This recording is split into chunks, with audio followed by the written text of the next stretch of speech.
Yeah, okay, time to live free. Plenty goals I'm achieving. Some real life topics and talking financial freedom. Mindset, soul and love, everything in between. This is Freedom Podcast. Tune in, live free. Hey, got my mindset right and I got the drive. Planning one day, no more job, no more 9 to 5. Love money, mind. Love money, mind. This is freedom. Tune in, cause it's going down. Woo!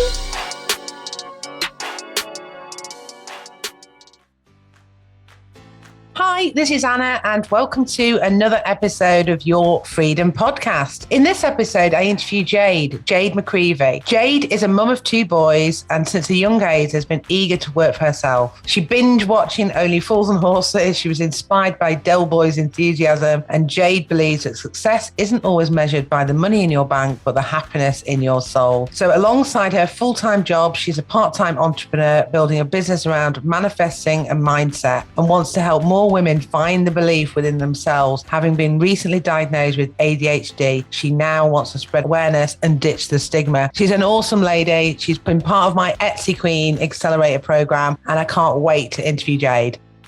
So, hi, Jade. Great to have you on the show. Hi, you okay?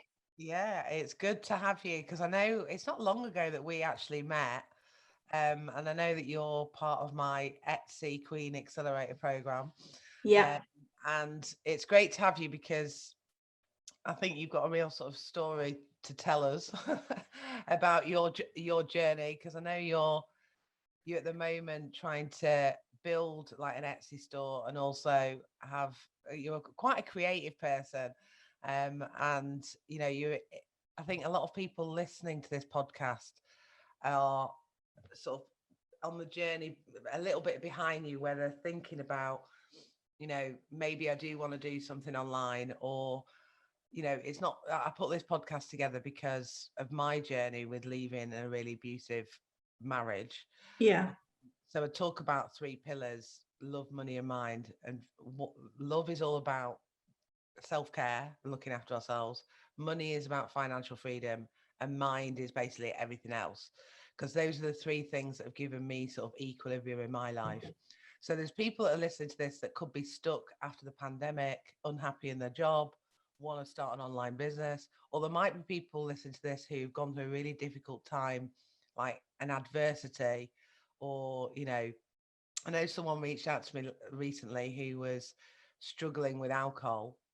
And so it's not necessarily, you know, my audience isn't necessarily people from a business perspective. You know, some could be in the pandemic realize that their husband is not for them, or they're going through a difficult time. So, you know, we talk a lot on this podcast around getting that balance and getting freedom in your life. And I've done a massive waffly intro there, but but basically, I know that you're on that. You've had a few challenges, but you're also on your way now because you've started doing the do. Yeah. And I know I'm helping you build your Etsy store. So yeah, really good to have you on. Yeah, it's good to be on. I've joined the group because I just want to learn a little bit more. And I think that's the point sometimes, like we can spend so much time procrastinating and, you know, like, oh, I'm going to do. So just me taking the leap and going, do you know what, Anna? Yeah, I'll just join, because then I know that I will now do the do rather than just keep thinking about making the Etsy store. I'm actually going to make the Etsy store. Yeah. And so a bit of background, at this point in time, you work in, is it rental houses or selling houses? Selling houses. So at the minute, my day job is selling new build houses. So I work for a housing association. So yeah, I'm a salesperson, something that I never thought I'd get into, but I'm actually quite good at it. But I also think a lot of people, like, you know, I did microbiology at university, and so people are quite surprised that I'm, you know, doing Amazon and Etsy and all that kind of stuff. I think it's like the journey and the wheel of life, isn't it? Yeah. You know, you kind of set off in one direction and end up in another in some respects. But I can imagine it's quite fulfilling actually selling houses. Yeah, it's definitely fulfilling. I think with sales, obviously, when I grew up, you're watching films and, you know, salesperson, they're always in suits and they're always like doing the hard selling. You think, God, you've got to be a different kind of person to do that. But I think with what I do in my day job, the best thing, that I think the most important thing about selling is being able to listen. So even though I'm a good chatter and, I'm, come across really confident, it's just about listening. So when people come to me and they want to buy a house, they already want to buy what I have. So it's just about me listening to the key points on why they probably need this house more than the next house, and just kind of talk about it. So I would say that like selling isn't about like trying to get someone to buy something that they don't need. So, they don't need it, you just move on to the next person. So it's just about listening and getting them excited for what they want to be buying, really. Yeah. And I also know that, going back to my 3 pillars, the reason I talk about those is that I did have a really challenging time, to the point where I was hiding my story because people saw me as this successful Amazon seller, but I felt like I wasn't really living in my truth, because behind the scenes, in a way, my business saved me, because I didn't want to let my students down. I didn't want to let people down. But I did have a really, I remember like dropping off the boys and coming back and just going back to bed. Yeah. And it was because I couldn't face the day of what I needed to do. But then I had certain things that were booked in with people that were keeping me going. And for ages, I felt really embarrassed to share that. Whereas now I look back and feel really proud of myself. I got through it all. But I do think a lot of people have been struggling over the last few years with mental health. Yeah. And because what it's been a level playing field as regards to uncertainty. Yeah. There's a bit of mistrust of the government. There's been no people who thought they were in the job for life are now thinking, well, what about a plan B? Because a lot of people are thinking about building a side or hustle or income to fall back on. And also just not knowing what's coming next within the world. Do you know what I mean? Has caused I know my counselor that I had for 2 years, I caught up with her recently, and she was saying she just can't keep up with the amount of clients that are coming to her. And I know you've had quite a challenging time. And just, obviously share as much or as little as you want to. Don't feel pressured to. But I think it really helps people by sharing our challenges and Yeah. and the struggles that we've been through, because we look at social media, it pisses me off sometimes. We look at the social media and everything's perfect. There's families in the matching pajamas, and there's all these different things that we perceive as normal when it's not normal. Yeah, that's it. Yeah, I think so. I'll just start from like the beginning of me. So I was born in Manchester, a couple of streets away from some famous Gallagher brothers that were in a band.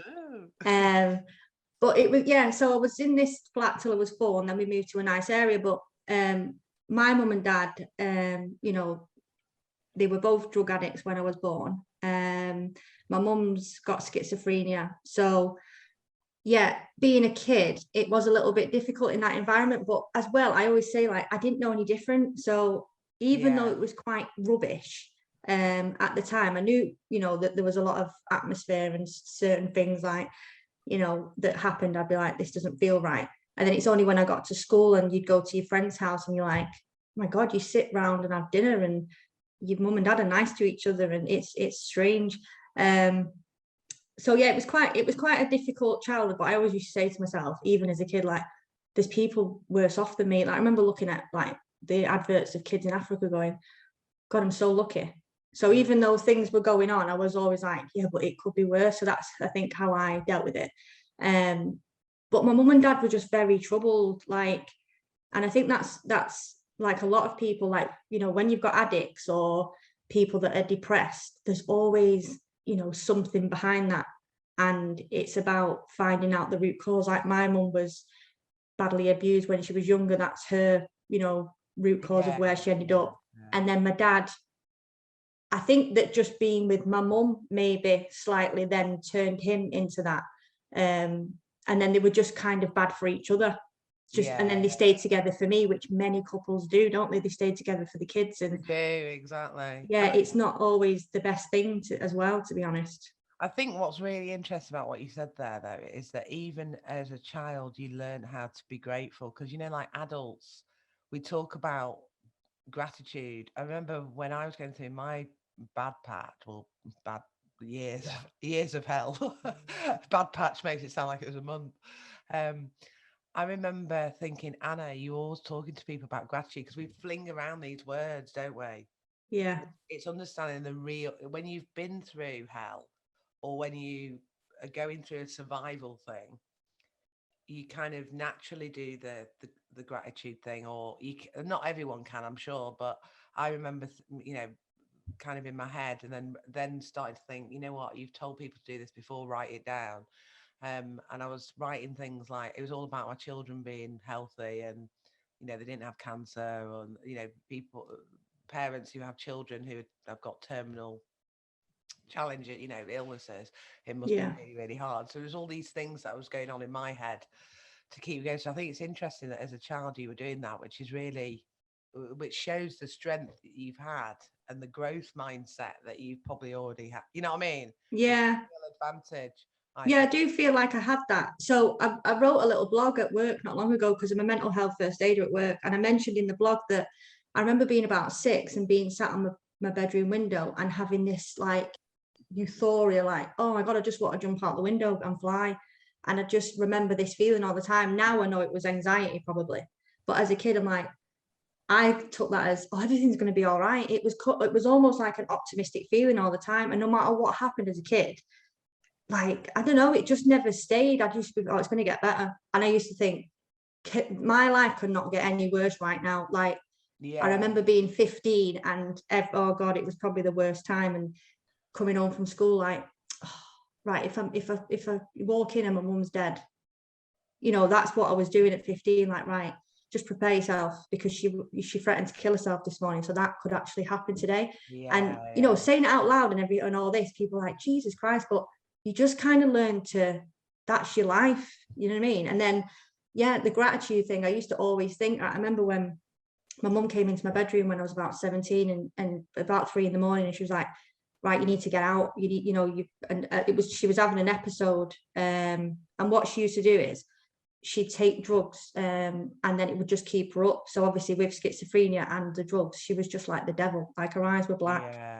And I had to climb out my bedroom window, and I remember being on my flat roof and ringing my dad, like, who didn't live with us then, saying, can you come pick me up, mum, kick me out? And even I had no shoes on, I had no clothes, and on the way back to my dad's house, we were just laughing and joking, and that's how we dealt with it. And we were like, God, when's this going to get any better? God, I can't believe I've not even got any shoes. And then we just laugh about it. But I think that's what kept us going. Like, it's just going to get better. And I remember a police officer when I was about 19, like, she'd been called round again. And then she goes, God, you must have had such a bad life. And it made me like think, like, no, defensive. I was like, oh, don't give me sympathy like that. It made me feel so uncomfortable. I'm like, I've not had a bad life. My mum's had a bad life. I've just been the child in it, but I understand why she's the way she is, and she's never had any help. And then obviously she didn't know how to be a mum, did she? No, exactly. There's always it's like, even when I look about all the things that my ex did to me, I think, and people sometimes say to me, why are you giving him excuses? It's not that I'm giving excuses, but I know that deep down he's not a really evil, nasty person. Yeah. He's just really insecure. Yeah. He's got a lot of fear, because they sometimes the insecurity and the fear turn into anger and blame and all the bad behaviors, if you know what I mean. And he's a big kid, you know what I mean? But it's not that I'm trying to excuse him. It's just that in a way I feel sorry for him. Yeah. But not that I want to help him now. I used to feel sorry for him and want to help him. Not that I want to help him, because it sounds bad, but it is like, not that he's dead to me, that's a bit harsh, but I just blank it out. I was like, whatever you want to do, you know what I mean? Yeah. But I do, what I'm saying is I can't explain in words, just that. I think you have to forgive, not forgive. It is the forgive. Sometimes you can't forgive, because sometimes my mum says about like some, things, she's like, I could never forgive. I'm like, but I used to say, you like harboring this. Forgiving it for me. It will make you feel better. Like, if you harbor this bitterness, it's like swallowing poison and expecting someone else to die. It's just like, yes, exactly. Just let it out. Like, I don't have, like, me, my mum and my dad have an absolutely fantastic relationship now. Like, I love them both to death. And we laugh about like the times that we went through, because my mum's totally different now. You know, she's none of them take drugs or anything, but we get to talk about that. And then I said to my dad not long ago, which was a bit of a hard hitting thing, like, you loved me more than my mum.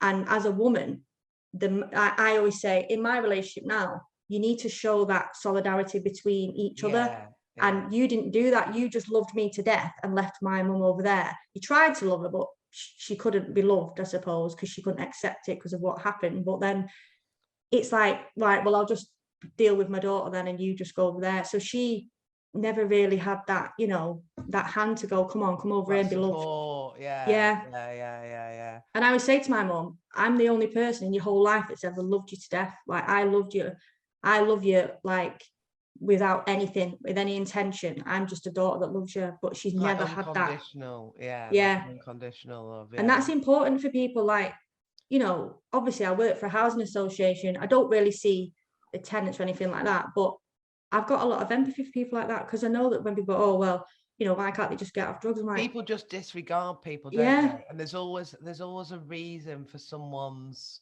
like, no one's born evil, I think. No. There's always a reason or a story. And that's why I put this together, because I think it's really important to share like our stories, because sharing, someone said to me, when you meet someone for the first time, it's always about what you do. We kind of identify people by what they do. Oh, I'm a doctor, you know, it's seen as like this high level. Oh, I'm a cleaner. It's, you know, my cleaner said, I hate saying on Tinder I'm a cleaner. I try and make it sound different, like domestic. Why do we always have these things when we know there's good and bad cleaners, there's good and bad doctors, there's good and bad police officers? But actually, if you said, what's your story? That's when you find the true person and understand the true person, don't you? And you get and I'm a bit like, what you say, like, recently.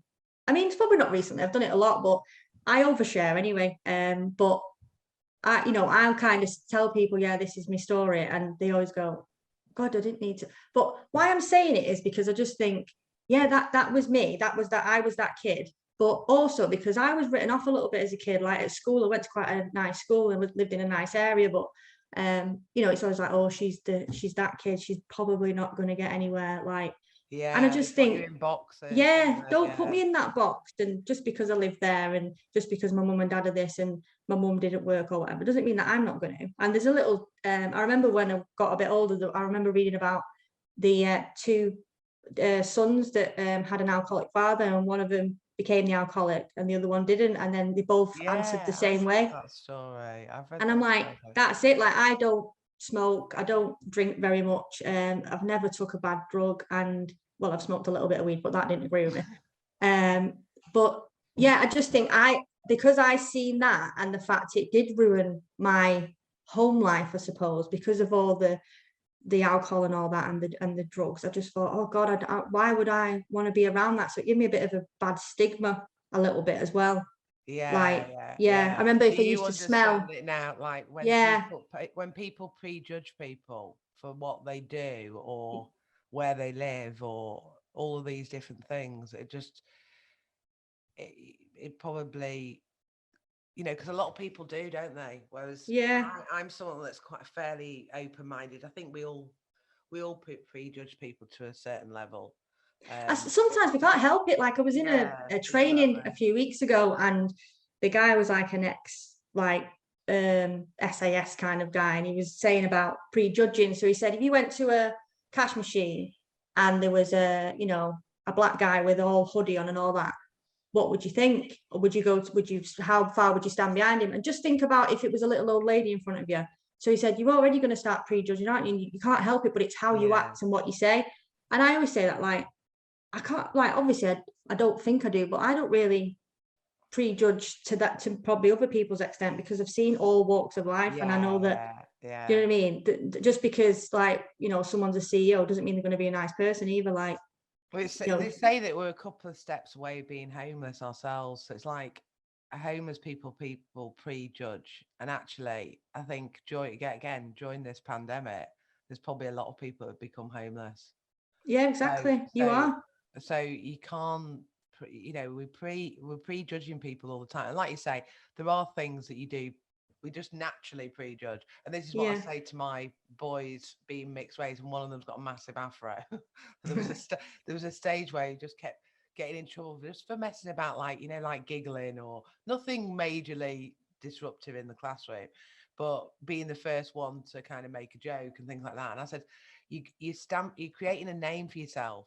So now in a room, because you stand out with your big afro as well, you've got to work twice as hard now, because as soon as you flinch and that you're part of something where someone's laughing, you're standing out visually anyway. Yeah. I mean, you can't hide amongst all the other white kids with blonde hair type of thing. So you've got to work twice as hard now to change that reputation that you built. And he was kind of understanding it, and he has now. It's totally different now. All the teachers are like, "Oh, he's my little pet. I love his hair," and all this kind of stuff, So he has managed to turn it all around. But we do prejudge people, don't we? Naturally. Yeah, of course we do. But it's how we that level. Yeah. Yeah, that's it. Like, I know we all do it, but like I say, it's how you act on it, and the fact that we're getting there. But again, it's just like everything in society. It's just one of them things that we just need to kind of, and also it starts at home a little bit as well, like how we speak to our kids. Like I've seen something today on bullying, and I'm like, we can scream and shout at schools all we want, but at the end of the day, it's like, what if a kid is bullying? What's going on at home? Like you say, people don't just start being born bad. Something's going on. So, if it's consistently happening. Usually, I think if someone's a really nasty bully at school, it's because they're being bullied at home. Yeah, more than likely. Just going back to when I was at school, the people that I can, remember that were very nice, I know the family now, and I'm like, well, that's probably why. So it's, it's just like, well, something was obviously going on. Treated like that, and it's kind of like learned behavior, and also it's a release in it. It's a hierarchy thing, because I'm always pulling up my eldest to my youngest, because it's this ego thing in it when you're older or bigger and all this. Yeah. Also, you lack confidence, don't you? Like to be honest, I remember being not very nice to someone in primary school. I remember it because it's like I hold this deep guilt. But I was having a bad time at home, and I know why I did it, because I wasn't confident.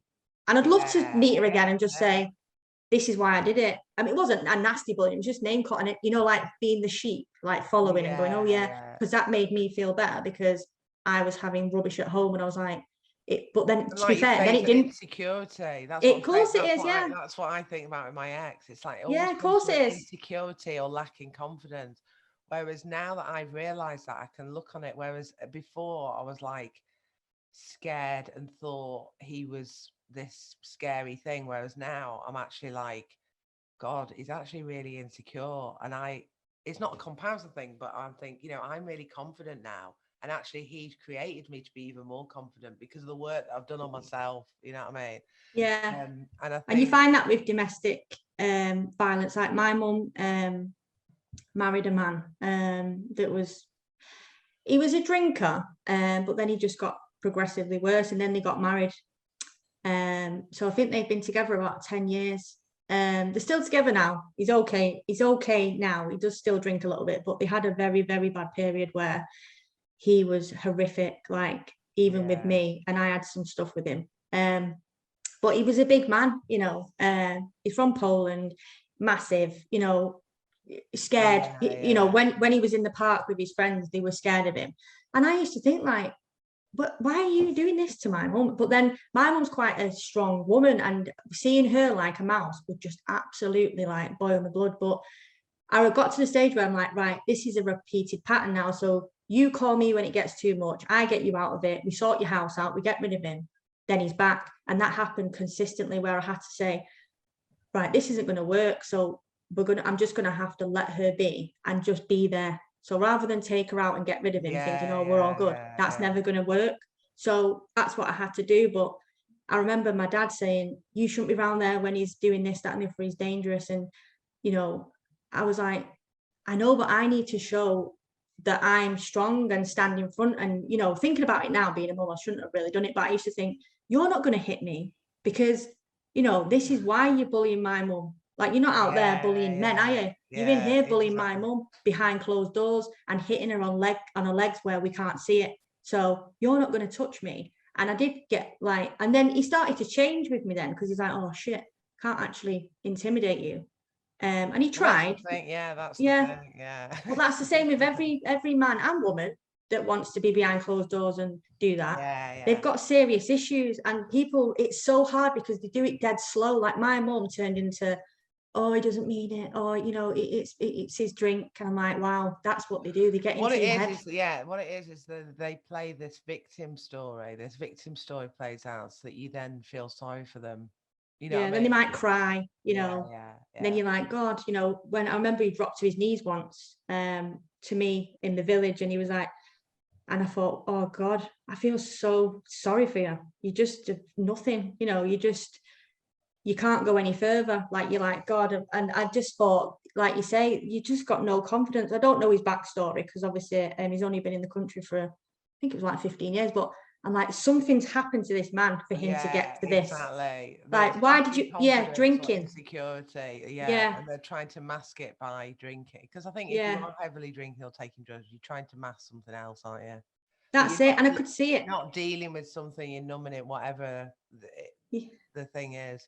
Yeah, I could see it behind his eyes as well. And like now, I've not really got a relationship with him, but I now go in my mum's house, which I never used to do. But I did a bit of belief coding, and with Emma, Jess's sister, because I used to have this stigma of anxiety when I just used to drive and pick her up, because I didn't want him to come out. I didn't want him to say anything to me. And obviously that's because of stuff he's done for me as well. Yeah. But yeah, now I've done belief coding, I can walk in and, you know, it's not as bad. And you can tell he's dead sorry, and it's a bit pathetic. But as long as my mum's happy now, that's all that matters. But it is a really bad situation to be in for any person, like domestic violence, because I just wanted to scoop my mum up all the time and run away with her. But I'm like, she's just going to go back because she doesn't know any different. And she's like, right, take me away from him then. But then what have I got?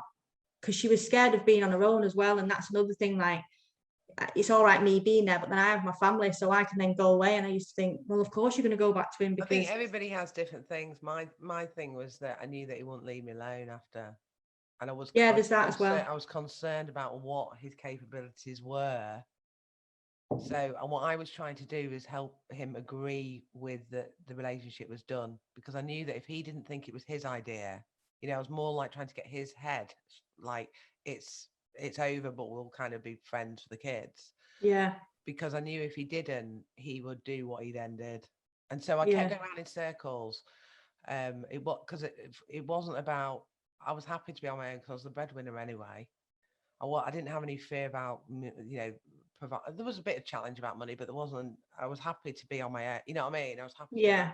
It was more that I knew that, because every time we had these things and he went to his brother's, I'd get something like 60 messages a day, and this hounding. So I knew that I had to get him in a place that it was okay. But anyway, I went round in circles and circles and circles. It never happened. And in the end, I had to just go. And I had then like 5 years of harassment and stalking. But then when I did have all that, it was like, well, I've had it. My fear of having it all has been done. Do you know what I mean? Because it happened anyway.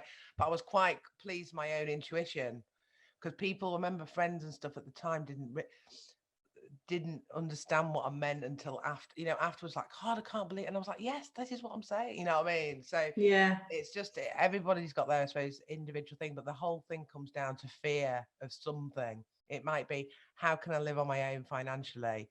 Or how, you know, that's the thing of keep going back. There's always some kind of fear, or he's going to do this, or especially when you've got tiptoe around them. Yeah. And actually it's like the line is, this is the boundary. No, whatever happens, it's no.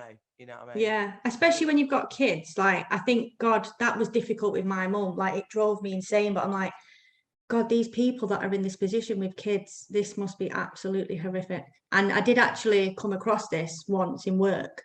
And I could hear on the phone, and then a couple of phone calls later, I just kind of went, do you need help? And it progressed from there. Anyway, this woman, a few months later, she sent a card into the office thanking the person on the phone that rang the police. And I was like, oh God, I always wondered what happened to her. And she was like, you saved my life. And I just used to think, you wouldn't think like, no, because I remember my husband saying, oh, don't get involved. You don't, you doing that might get her in trouble even more. But I just went with my gut. I was like, no, she needs this. She needs someone to call them. And she did, because obviously then she said, thank you, you saved my life. But, again, that was a bit of a big deal in work. And they were like, oh, and I was like, everyone should do, like, that should be an instinct for everyone. Don't think, oh, I won't get involved. A lot of people don't go with that instinct. That it's like when you see something in the street, most people just drive past these days. And I know you have got to be careful. The world's changed a little bit on it. But people are not prepared to go with their gut at stuff. Even just if you work in a shop, something doesn't make sense and you get to the till, people are just like, we've given up, aren't we? People are just a bit lazy, like, oh, computer says no and different things. It's just kind of become like that. So for people listening to this, and it's a great conversation from all aspects, but people who are stuck right now, who could probably relate to your story, maybe they've had a difficult upbringing, or they've had parents who have had drinking issues or drug issues, and they've not dealt with it how you've dealt with it. Is there anything that you could advise them? Because I think this is really, because I think there are people that are stuck, or just everything that you've learned on your journey. What advice? Yeah, I think, God, didn't think you were going to ask this, but Sorry. I don't. In regards to advice, I think it just depends like when you become an adult, I always say, like, I know that that's what's happened to me, but now I'm an adult. So am I going to let that still like have a stigma to me? And to be fair, it still did, obviously, with my mum and stuff. And the fact I used to think, God, you're like the negativity, like, you're with a husband that's like this. And it's like she always attracted negativity. And because she was my mum, I was always involved in it. But I just kept focused. Like I used to say, when my front door is shut, that's there. I'm not bringing that in. And I just used to like learn, kind of teach myself, like, drop that negativity. Like as soon as I've done whatever I've done, just drop it. And I think when you grow up in negativity and it's a bad, just not to get drawn into it. Again, that's easier said than done, but surrounding yourself with good people. So I used to say as a kid, like I remember being a teen, I used to listen to CDs, like of inspirational people. And, my friends were like, what are you listening to? Or I'm going to this event, and you're like, what are you doing? And it's just about doing what's good for you.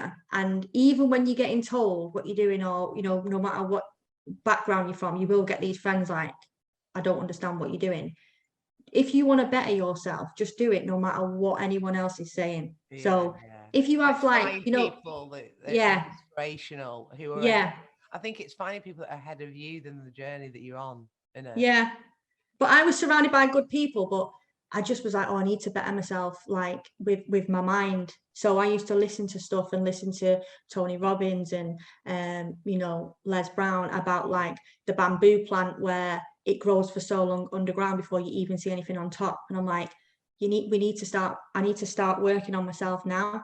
So it's just about, like from where I'm from as well, when you go to like what I just said about the breath work on Friday and you do yoga, you'd have people going, what you doing? What is that crap? Like even my mum and dad would be like, what are you doing now? This is weird. It's like some witchcraft stuff. Do you know what I mean? But it's about not letting that like make you go, yeah, do you know what? You're right. Because you know what?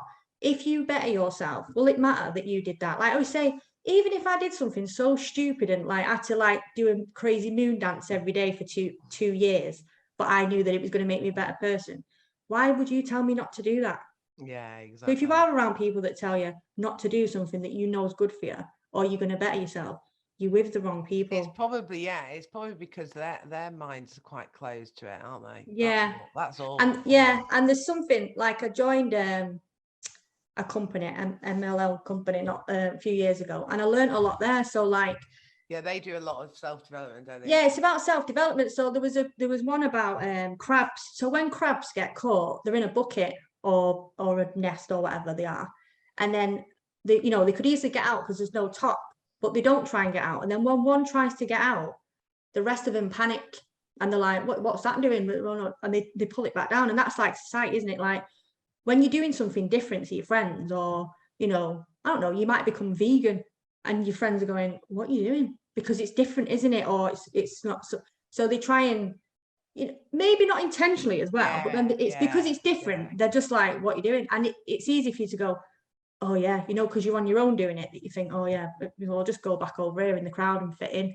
But it's just about, no, carry on. There was something yesterday I seen on telly about fleas. So when fleas are in a jar with a lid on, they leave it for like a month. And when they take the lid off, the fleas never jump out because they're just ingrained to know that they can only jump so far. And even when they have babies, the babies only jump so far without the lid on. Right, and it's like, that's us in society, isn't it? Like, we get told, oh no, you can only do that, or no, you can't go there because you're never going to amount to that. And then we believe it. But it's just about being like consciously aware that you can do anything you want. I've said this forever, and my husband used to be going, I hate it when you say this, you can't do anything you want. And I'm like, but you can. You can though. Exactly. And it drives people mad because, they always go, well, it's your mind that holds you back. Of course it is. You get in your own way with, and no matter what background you're from. Like, I always think Stephen Bartlett, follow him loads, absolutely love him. He was in Manchester, like eating pizzas out of a bin when he thought about putting his company together. Yeah, exactly. There's loads of people that had absolutely nothing that just had fire. Believe in themselves. Yeah. If you've got that fire in your belly, you can do anything. And just because it doesn't happen like that, you get people going, oh, I tried it, failed. Trust me, I've done that as well. You name a business, I've probably tried it. And I'm like, oh God. But at least I've tried. Like, when my kids are older and they go, what was your mum? Oh, she was always doing something. Because I want them to see that I am always trying to better myself for this family. And I don't, I did want a better life for my kids than I had. But, my mum and dad, when they got a bit older, did give me an okay life. And my dad tried his best. He was just in a bit of a bad place. But I just think, that's it. Just making sure that you just carry on no matter what. And I think you've said a few things there. I think finding people, like, definitely like on YouTube or podcasts that it's all free, that inspire you, that you can follow, because everyone relates to different people. You know what I mean? Like, whether it be Robbie Williams, what am I talking about? Tony Robbins. Oh, it could be Robbie Williams. Tony Robbins, or it's Stephen Bartlett, or, it could be Oprah. There could be someone that you listen to, because that's exactly what I did as well. I think following people and listening to their mindset stuff really helps. Also, finding like a group of people that are very similar minded. There's loads of Facebook groups, there's loads of groups around different niches, whether it'll be about, the support groups, isn't there, on all sorts, of everything, on everything you want to learn, relate to, and things that you want to learn. And then always having that attitude of sort of bettering yourself as well. Because I think that when I first met you, I started speaking to you, I was going to say, when I first met you, I think that's what I saw, this resilience and this like drive to succeed and better yourself. And I think now speaking to you on this, it's made sense of the fact that as a kid, you were able to like go through that whole gratitude thing at like 6, always having that belief, which I think is really inspiring to hear. And I think those are the things that people can take away. Yes, you'll have your bad days. Every day isn't a positive day, because that's what I've realized. I think you think that, oh, you're going to be positive all the time, but tomorrow can be a much positive day than today. We can all have days where we're like, oh, bloody hell, it's all gone to shit, or I've just not felt right, or I've got this block and I just can't be arsed. You know what I mean? Yeah, of course, I have that. But tomorrow is another day. And like, I think also it's like the whole Etsy thing. Like, if you could watch YouTube after YouTube and work out stuff, but actually, if you find someone who has already done it, or it's like me with the whole Netflix thing. I'm going to be doing this Netflix film, and I've found someone that has already done like 5 Netflix films, and I've invested in him and partnered with him to help me get mine out. So it speeds up the process then, doesn't it? Yeah. So there's that. And if whether you want to be a coach, whether you want to sell physical products, whether you want to be a yoga teacher, find someone else who's already done it and learn from them, because it's quicker. Yeah, that's it. Just copy. Stumble on your own, you know what I mean? Yeah, that's it. It's so much easier to do that. And if it just say there's a mum out there with young kids, because I've been there with young kids, and you're like, oh, there's not enough time in the day. Just choose like an hour at night where instead of watching a soap opera or you know, something that you just think, oh, just going to relax. Just watch something that's going to feed your soul. I used to watch like so many podcasts, and you know, I remember my husband going, oh my God, you watch this. But I'm like, because I just wanted my brain to be fed with things that was going to inspire me.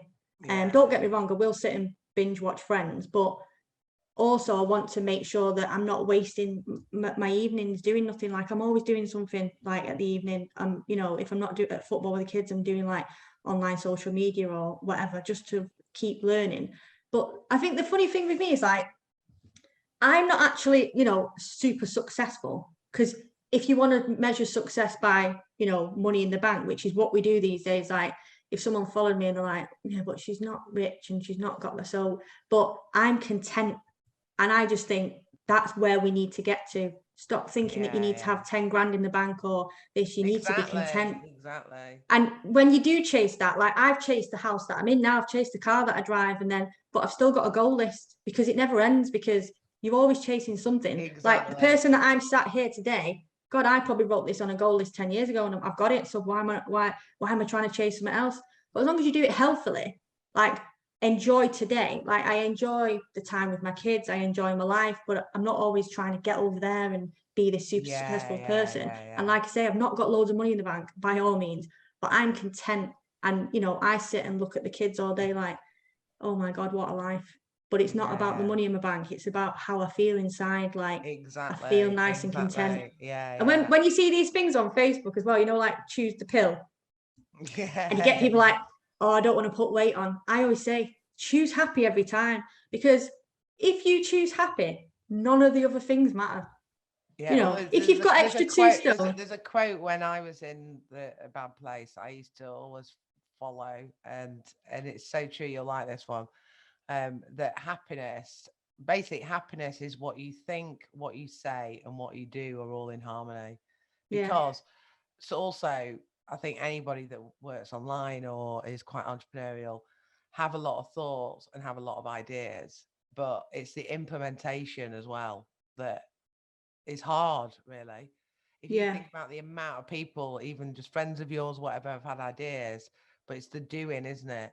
And then it's once you're doing, it's the processes to make that doing a lot easier. But I used to have a lot of stuff in my head, you know what I mean, what I was thinking, but I was saying different things.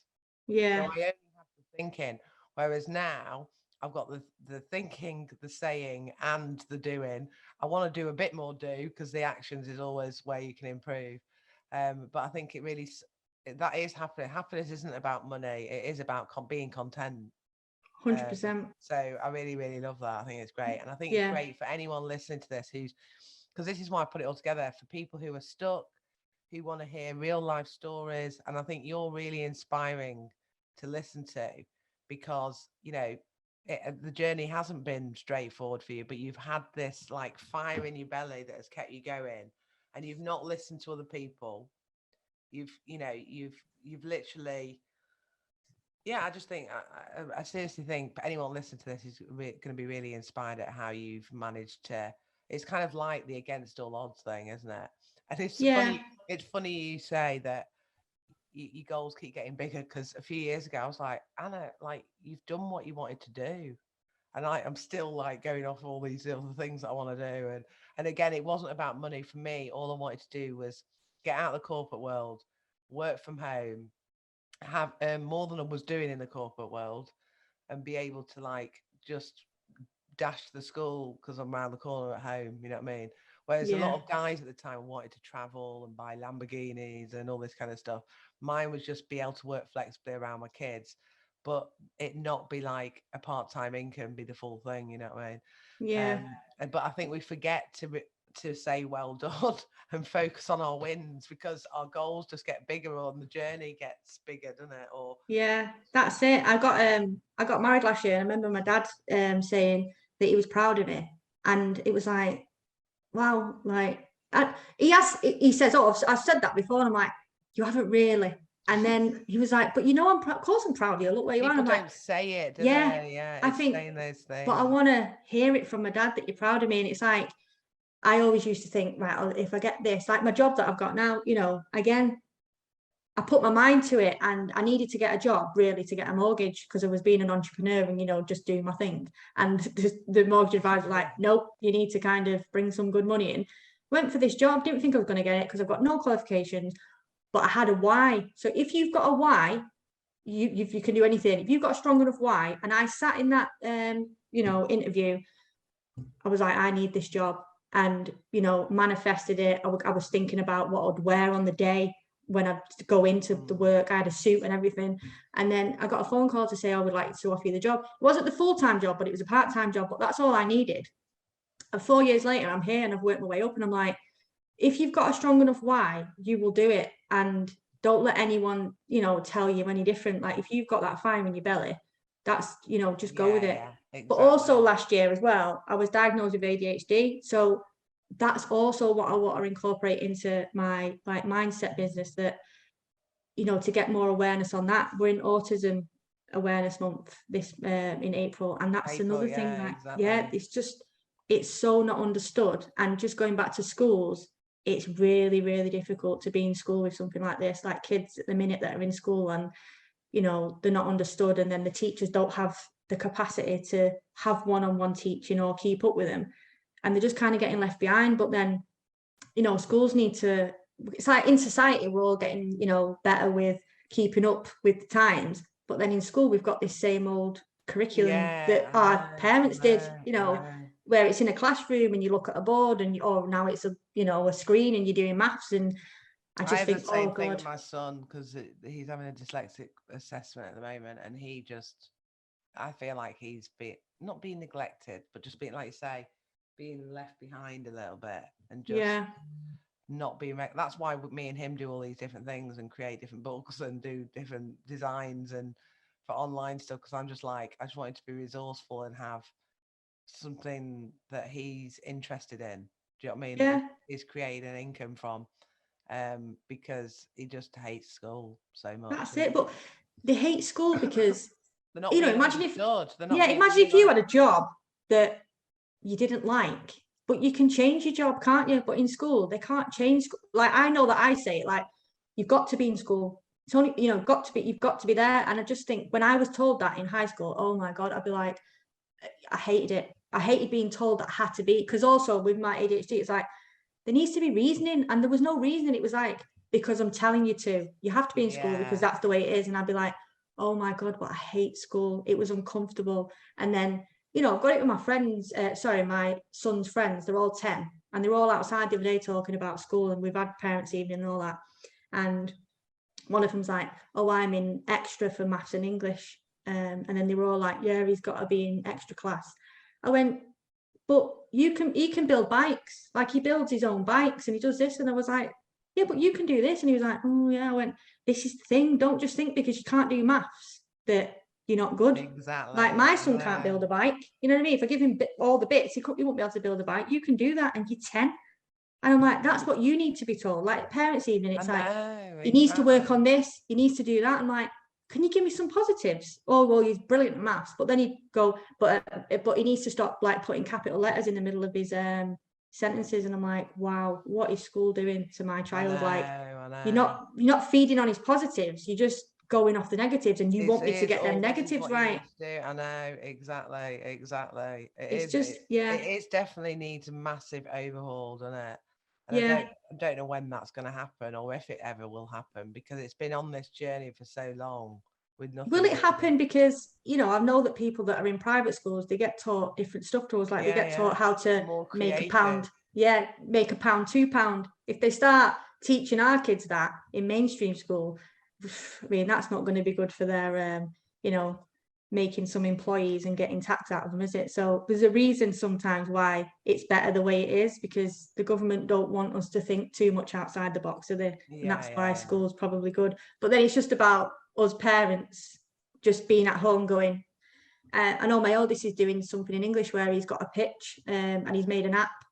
And I was like, oh my God, this is the best homework, because homework normally goes to dad because I'm rubbish at maths. But I'm like that. Yeah, entrepreneurial stuff. Yeah, come sit with me. And I always go on about it. And sometimes I probably bore them to death. But I'm like, I just want you to know that you don't have to just sit in school, then go to college and then go to uni. Like, you can do anything you want. And if you go, Mum, do you know what? When I leave school, I've got this idea and I want to run with this. As long as it's, not too extreme, and I'm like, yeah, do it. Exactly. I'm exactly the same as that. Because I think we have got to just inspire people to just do, our kids to do different things. Yeah. Because like you say, it's just like they're being sort of slapped all the time at school. Don't do this, don't do this, don't do this, do this, do that. Do you know what I mean? And it's not creative enough. That's where I'm saying it's not creative enough. I know we could probably chat all day. Most of my interviews are half an hour. We're coming up to the hour now. But I think it's been a great conversation. I think people listening to this episode are going to love all the different ideas and just find you such an inspirational woman, Jade. So I really, really appreciate you coming on. The final question I always ask everybody on the podcast, and we did for the birthday episode, we chopped loads of episodes and had everybody's answer to this back to back. It was really good to listen because there is no right or wrong, and it is called Your Freedom Podcast. So what does freedom mean to you? Oh, I could talk about this all day. But freedom for me is, like I said before, this content feeling of I've got no one to answer to, and I'm not running 100 miles an hour trying to keep up with myself in life. I'm just on my own journey and I'm enjoying it. So as long as I'm enjoying what I'm doing in life, to me that's the feeling of freedom. And as long as I've keep feeling like that, that's what I think freedom to me is, this content of day to day of I'm where I should be, and I'm good with it. I'm not craving to go somewhere else or craving for a different life. I'm enjoying the life that I'm living now, and to me, like, that's 100% my freedom. Yeah, I love that. Brilliant. Great stuff. Well, great place to end. Thanks ever so much for sharing all your story and journey, and also all your cool shares to help people, really, because that's what it's all about. So thanks for coming on the show. Thank you for having me. And I will see you in the Etsy Queen Accelerator. Yeah, exciting. So thanks a lot. Appreciate your time. Thank you. Bye. Bye. Thanks for listening to another episode of Your Freedom Podcast. And don't forget to subscribe on iTunes and subscribe on my YouTube channel. And if you want to get more freedom in your life, then come and join Your Freedom Project Facebook group, which the link is below in the comments section. And I am giving you a copy of my visualization manifesting book. So manifest more freedom in your life and live the life of your dreams. Hey, thank you for listening. Hope you had a blast. Here to elevate your life. It's the Freedom Podcast. Love, money, mind. Love, money, mind. Wanna see you all win. Wanna see you all shine. Just make sure that you subscribe. Bringing good vibes. Join the Facebook group. Now it's time to change your life. Hope you come back. Right now is the chance. This is an experience. It's the Freedom Podcast. Hey.